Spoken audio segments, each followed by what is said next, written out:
इंदौर में कथा कर रहे थे। इंदौर में एक दिन हमने इन बच्चों को बोला सुबह से कि हमें महाकालेश्वर ले चलो। वहां के एक विधायक हैं रमेश मंदोला, बोले गुरुजी सुबह सुबह चलेंगे भस्म आरती। हम कहा चलो। महाराज जी सत्य घटना बता रहे, हम गाड़ी पे बैठे और एक दो चौराहे तक गाड़ी गई और एक बहन जी बिल्कुल रोड के किनारे सिगरेट ले रेलगाड़ी से धुआं चला रही थी। हमें लगा कि अगरबत्ती है जल रही। अपन तो गांव के आदमी, हमने कभी ऐसा देखा नहीं और पढ़े लिखे हम है नहीं और पहली बार हम इतने ज्यादा बाहर खड़े भी नहीं। हमें लगा ये बहन जी बेचारी सुबह का टाइम है, 4 बज रहे हैं, अगरबत्ती करके पूजा कर रहे हैं और हाथ में। लेकिन हमने कहा रोड पे कौन से भगवान। हमने गाड़ी सारथी वाले ड्राइवर से कहा, सारथी गाड़ी, हमारा एक ड्राइवर है सारथी कहते हैं हम उसको। हमने कहा सारथी गाड़ी रोको, गाड़ी। जब हमने देखी सो बहन जी बढ़िया चाय को गिलास लें और एक भी चाय पी और फिर हमने कहा गाड़ी बढ़ा।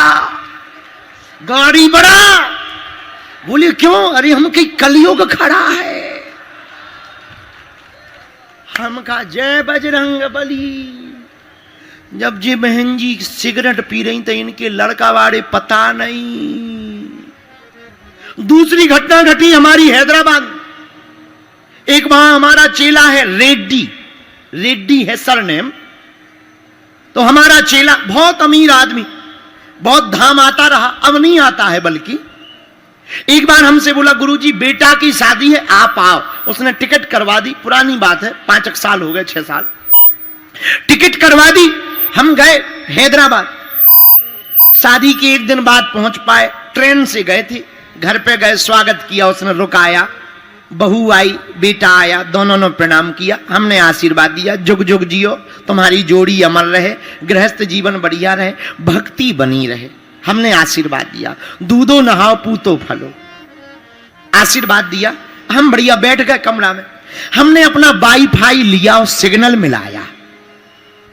तो हमने रेड्डी जी, ये जो लड़का का पिता था, उसको बुलाया अकेले में। हम कहा इधर आओ। बोले जी गुरुजी। हम कहा शादी बेटा गलत हो गई। बोले क्यों? हम की बेटा ये जो बहू है ये पीती है, ये पीती है। लेकिन जवाब सुनकर के हमें अटैक आ गया। बोला गुरुजी इसी चक्कर में तो शादी हुई है। हमने कहा मतलब? बोले लड़का भी पीता है, तो पार्टी में ही दोनों पीते ही पीते मिल गए। अरे हम कहा भैया जय हो। हमने अपने चेला से कहा भैया टिकट हो गई हो तो चलो। बोले क्यों?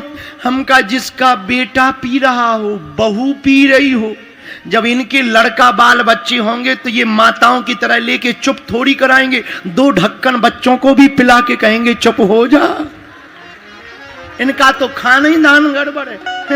तो कुछ दिनों बाद, अभी नहीं, हम भविष्य की भविष्यवाणी कर देते हैं।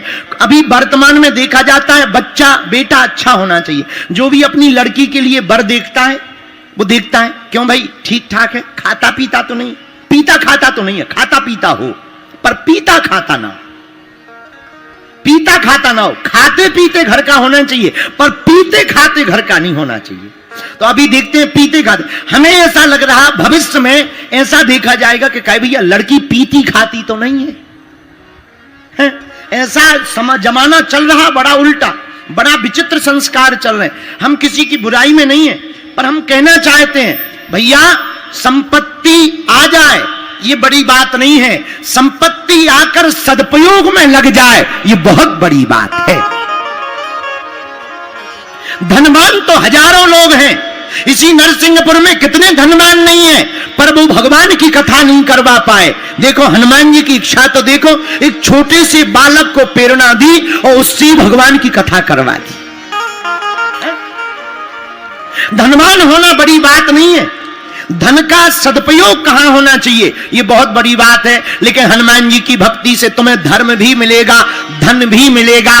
तीसरा उपाय, मेरे पागलो, तुम्हें धन मिलेगा तो तुम्हें चिंता नहीं करनी पड़ेगी धन की रक्षा की चिंता देने वाले हनुमान जी महाराज स्वयं करेंगे।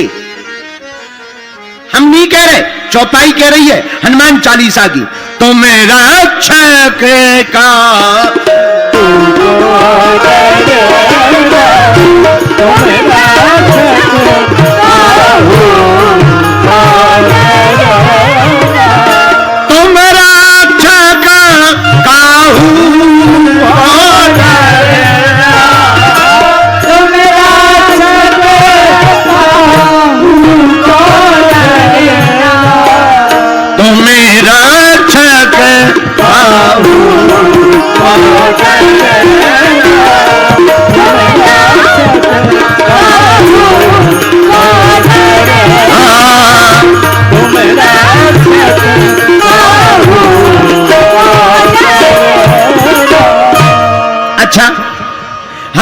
ये चौपाई एक व्यक्ति को दी, बोले हमें बहुत डर लगता है, हमने कहा इस चौपाई को बोला करो, डर नहीं लगेगा। लेकिन 4-5 दिन बाद वो पट्टी लगा के आ गया, मलम पट्टी करवा के, प्लास्टर बनवा कर। हम कहा ये दुर्गति किसमें हो गई? बोले आपकी चौपाई के चक्कर में। हम कहा हमारी चौपाई के चक्कर? अरे आपने ही कहा था तुम रक्षक काहू को डरना, तो हमने कहा तुम्हारी ये दुर्गति कैसे हुई? बोले आपने कहा था कि तुम्हें डरने नहीं है, अब हनुमान जी रक्षा करेंगे, इस चौपाई को बोला करो। तो हमने कहा पिट कहां गए? बोले साढ़ के सामने पिट गए। हमने कहा टटरी के भरे, हमने ये कहा था तुम रक्षक काहू को डरना, पर इसका मतलब ये थोड़ी है कि तुम बैल के सामने खड़े हो जाओ, किसी से डरना नहीं है। वैसे तो मैं मुसीबतों को बुलाता नहीं हूं, आ जाती है तो घबराता नहीं हूं। वैसे तो अब तुम मुसीबतों को बुलाओ तो दुर्दशा हो ही जाएगी। जैसे तुलसीदास जी महाराज जी के साथ एक बार घटना घट गई। क्या घटना? तुलसीदास जी रामायण लिख रहे थे, रामायण में चौपाई लिखी, एक चौपाई जो हम लोग प्रारंभ में रोज गाते, उस चौपाई को तुलसीदास जी ने लिखा, सिया राम मैं सब जग जानी करहूं प्रणाम जोरी जुग। अच्छा, तुलसीदास जी ने ये चौपाई लिखी और सरजू जी स्नान करने गए। मन में आया सब सिया राममय है, सब में राम जी है और जानकी जी है। सामने से एक पागल बैल आ रहा था, छोटा बच्चा भागा भागा आया, बाबा बाबा एक तरफ हट जाओ। सामने से पागल हुआ एक बैल आ रहा है। तुलसीदास जी पहले तो थोड़ा हटे, फिर सोचने लगी क्या हटना, अभी हमने चौपाई लिखी सिया राम में सब जग जानी, सब में राम जी हैं। जब सब में राम जी हैं तो बैल में भी राम जी, और बैल में राम जी हैं तो बैल वाले राम जी दो पैर वाले राम जी को क्यों मारेंगे? सब में राम जी है, हमें क्यों मारेंगे, हम तो उन्हीं के हैं। लेकिन जैसे ही बैल आया, बैल ने तुलसीदास जी को उठा के फुटबॉल बना दिया, सींगों में फंसाया, फेंक दिया, धूल में लपट गए। तुलसीदास जी उठे, हाथों में लग गया, घुटनों में लग गया, वापस आए कुटिया की तरफ। हनुमान जी आ गए पीछे से, क्या हुआ बाबा? बोले चौपाई मिटा रहे हैं। कौन सी चौपाई? गलत लिख गई, सिया राम मैं सब जग जानी करो प्रणाम जोर जुग पानी, ये गलत चौपाई है, सही नहीं है। हनुमान जी बोले क्यों? बोले अगर सब में राम है तो क्या बैल में राम नहीं है? हाँ है। तो एक बात बताओ, 4 पैर वाले बैल ने 2 पैर वाले राम को क्यों मारा? 4 पैर वाले राम ने 2 पैर वाले राम को क्यों मारा? तुलसीदास जी की बात सुनकर हनुमान जी मुस्कुराते हुए बोले बाबा एक बात बताओ, पहले किसी ने तुम्हें टोका है? बोले टोका, एक बच्चा आया था कि भाग जाओ, सामने से पागल बैल आ रहा। हनुमान जी बोले तो क्या उस बच्चे में राम नहीं है? जिसने रोका है क्या उसमें राम नहीं है? जब पहले छोटे वाले राम जी बता चुके कि भाग जाओ, जब तुमने छोटे वाले राम जी की बात नहीं सुनी तो बड़े वाले राम जी ने तुम्हें फुटबॉल बना दिया। उसमें क्या गड़बड़ है? राम जी तो सब में है, छोटे वाले राम जी ने रोका तो है। तो हम ये नहीं कह रहे कि ये चौपाई पढ़ करके तुम सांड के सामने खड़े हो जाओ, कि तुम कहो गुरुजी कह रहे थे तुम रक्षक काहू को डरना, अब क्या डर है, आ जाए कोई भी। अरे नहीं नहीं नहीं, हमारा मतलब इस चौपाई पर जियोगे तो तुम्हें टेंशन नहीं लेनी पड़ेगी, तुम कभी मुसीबतों को बुलाना नहीं, आ जाएंगी तो फिर घबराना नहीं। इसलिए हनुमान जी चारों युगों में प्रकाशित, चारों वेदों के ज्ञाता और चारों पुरुषार्थ के प्रदाता। चार पुरुषार्थ कौन कौन से? धर्म, अर्थ। तो धर्म को देने वाले भी हनुमान जी हैं, अर्थ को देने वाले भी हनुमान जी हैं। और अर्थ की तो पूछो ही मत, बुरा ना मानना। तुम जिंदगी भर कितना भी धन कर लो, जब मरने पे कार्ड बनेगा तो निधन ही लिखा जाएगा। जब मरोगे तब उसमें यही लिखा जाएगा कि फलाने फलाने अमुक आदमी का निधन हो गया।